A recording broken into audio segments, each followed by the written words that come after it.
Welcome to సుమన్TV రైతు.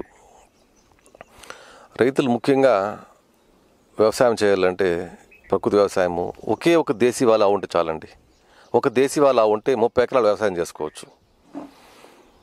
ఎట్లా అంటే చిన్న లాజిక్, మనము పెరుగు పాలు తోడేయాలంటే ఒక చెంచా మజ్జిగ వేస్తేనే పెరిగైపోతుంది ఒక గిన్నెడు. అదే సైన్సు దీంట్లో ఉంది. ఒక దేశీ ఆవు 1 గ్రామ దేశీ ఆవు పేడలో కోట్ల సూక్ష్మరాశి ఉందండి. దేశీ ఆవు ద్వారా జీవామృతము, జీవామృతం అంటే 200 లీటర్లకి నీళ్ళలోకి ఒక 5 కిలోల పేడ, 5 లీటర్ల మూత్రము, 2 కిలోల బెల్లము, 2 కిలోల పిండి, పుట్టడు ఒక గుప్పెడు పుట్టమన్ను వేసి పొద్దున సాయంత్రం కలదిప్పాలి. అలా 3 రోజులు కలబెట్టిన తర్వాత జీవామృతం తయారవుతుంది. అలా తయారైన జీవామృతం 1 ఎకరాకు సరిపోతుంది. అట్లా సైక్లిక్గా చేసుకుంటూ వస్తూ ఉంటే 1 ఎకరా ఒక ఆవు 30 ఎకరాలు సరిపోతుంది అనేది మీకే అర్థమవుతుంది రైతుకి.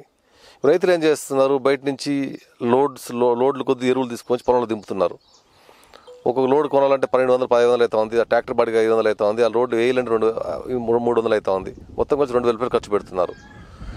అట్లా లేకుండా ఈ ఘనజీవామృతం అనేది రైతులు చేసుకోవాలి. ప్రకృతి వ్యవసాయంలో ఇది మెయిన్ భూమికి పోషిస్తుంది. ఘనజీవామృతం అనేది ఒక 100 కిలోల పచ్చి ఆవు పేడ తీసుకొని దానిలోకి ఒక 1.5 కిలోను బెల్లము, ఓలోపిండి 1 కిలో, ఆవు దేశీ ఆవుల మూత్రం 5 లీటర్లు, ఒక గుప్పిడు మన్ను, పుట్టమన్ను వేసి కలదిప్పి దాన్ని బాగా ఆరబెట్టి, నీడలో ఆరబెట్టాలా, ఎండలో ఆరబెట్టకూడదు.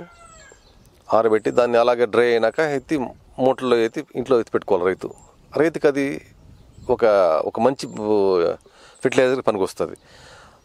ఇవన్నీ స్టోర్ చేసుకున్నవన్నీ వర్షాకాలంలో వర్షం పడేటప్పుడు పొలం పైన వేసుకోవాలా. వరి దుక్కు అయితే దుక్కులో వేసుకోవాలా, ఎకరాకు 200 కిలోలు అట్లా. ఇవన్నీ రైతు సులువుగా తన పొలం తనే చేసుకోవచ్చు.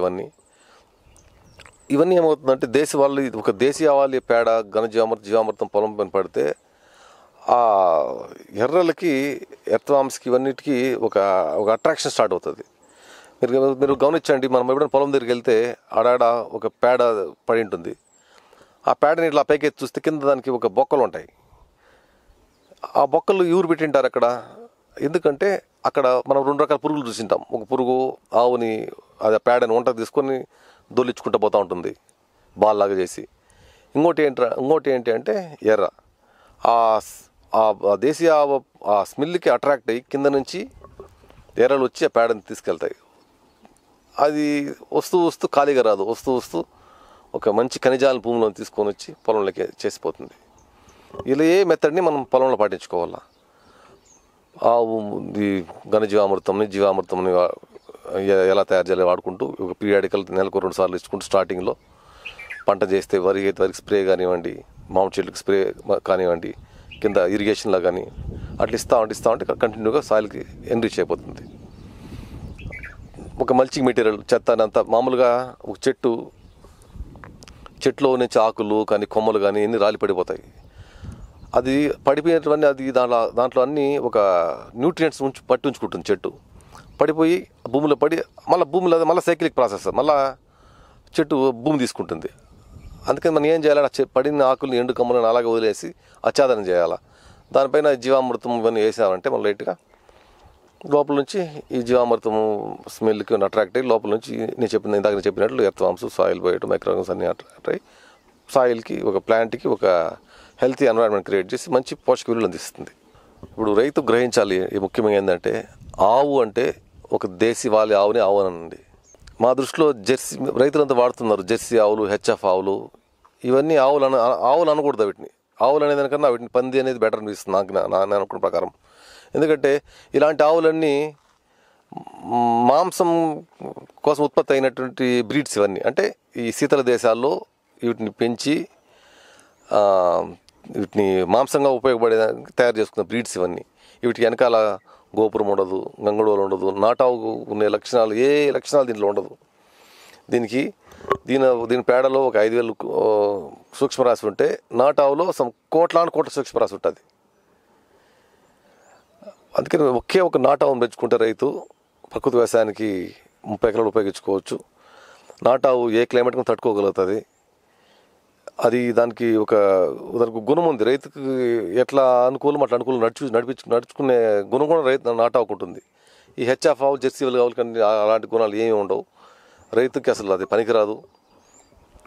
రైతులు అనుకుంటారు పేడ వేస్తుంది, తట్టలు పేడ వేస్తుంది అని. ఆ పేడ నిరుపయోగము.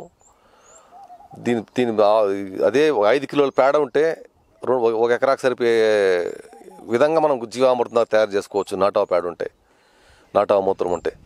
అలాంటి హెచ్ఎఫ్ ఆఫ్ జెర్సీ ఆవు పేడ 2 ట్రాక్టర్లు అయినా నిరుపయోగమే. దానివల్ల రైతులకి ఎక్స్ట్రా ఎంతో ఖర్చు అవుతుంది. పొలంలో తను లోడ్ ఏ రైతుకు అన్ని పేడ పడదు. జనరల్గా బయట నుంచి తీసుకొని వస్తాడు, డంప్ చేసుకుంటాడు.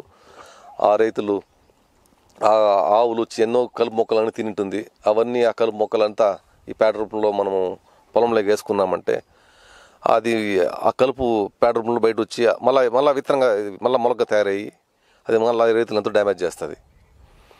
అందుకే నాటావు వల్ల దాని బెనిఫిట్స్ దాని గుణగుణాలను రైతులు తెలుసుకొని ప్రతి ఒక్కరు నాటావుని తీసుకొని ప్రకృతి వ్యవసాయం చేస్తే ప్రతి ఒక్కరు రైతు బాగుపడతారు. ఇది నేను ఎక్స్పీరియన్స్గా చెప్తున్నానండి. ఏమంటే ఇది మామిడి చెట్లు ఇక్కడ నేను నాటించాను. ఇక్కడ ప్రతి రైతు మీరు ఏం చేస్తారంటే కింద చెట్లు నాటేసి కింద ఏం వేయరు, అసలు మల్చింగ్ అంతా ఏం వేయరు. వేయకుండా నీళ్లు పోస్తుంటారు. నీళ్లు కొన్ని రోజులకి డ్రై అయిపోతుంది. అందుకే ప్రతి ఒక్క రైతు ఏమనుకోవాలంటే ఇలా చెత్త మల్చింగ్ అంతా కింద వేయాలి.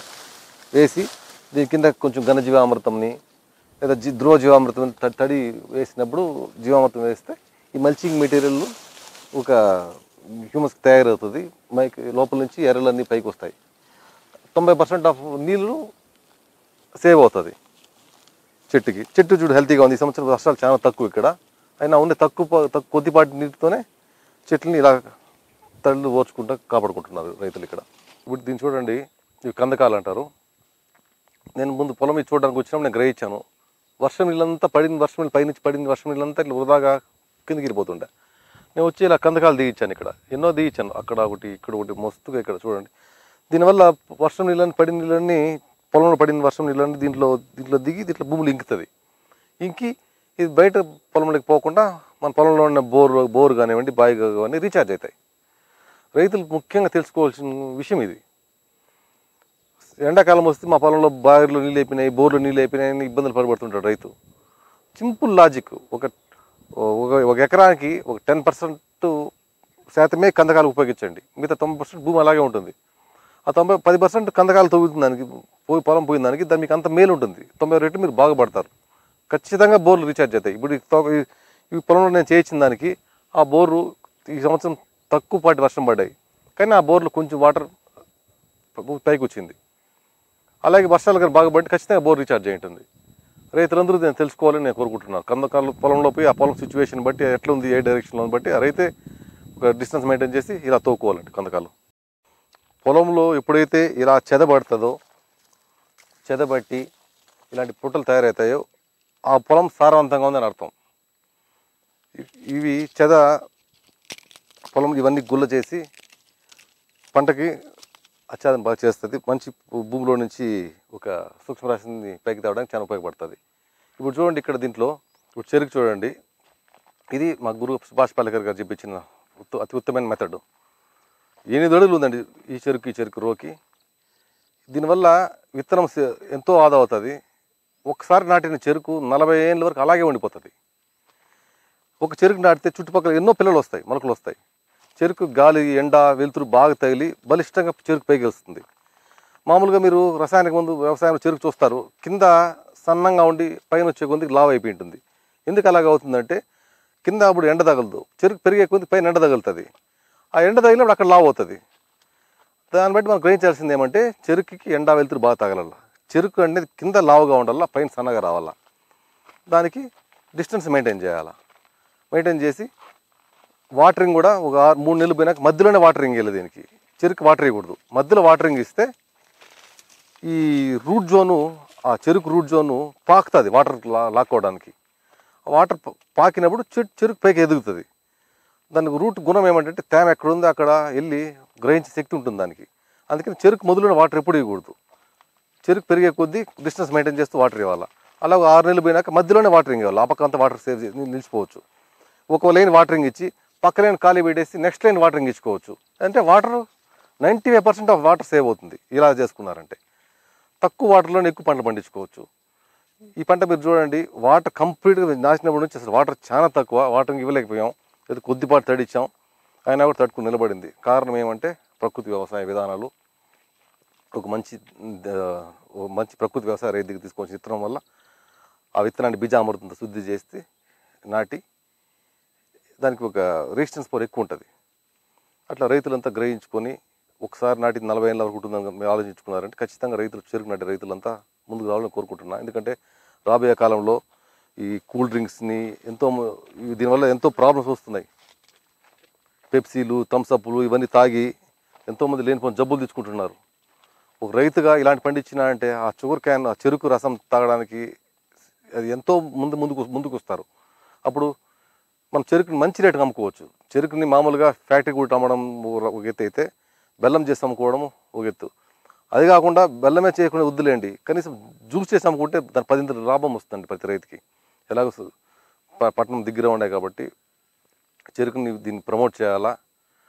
దీనికి గవర్నమెంట్ కూడా కొంచెం రైతులకు హెల్ప్ చేసి లేనిపోని అడ్వర్టైజ్మెంట్లంతా ఈ కంపెనీ సాఫ్ట్ డ్రింక్స్ వస్తున్నాయి, దాన్ని చూసి ఇవంటే వాడు సినిమా యాక్టర్లు కానివ్వండి, ఎవరంటే వాళ్ళు పెప్సీలు, కన్సెప్ట్ కోట్లు తీసుకొని అడ్వర్టైజ్మెంట్లు చేస్తున్నారు, దాని టీవీలో అవే వస్తున్నాయి.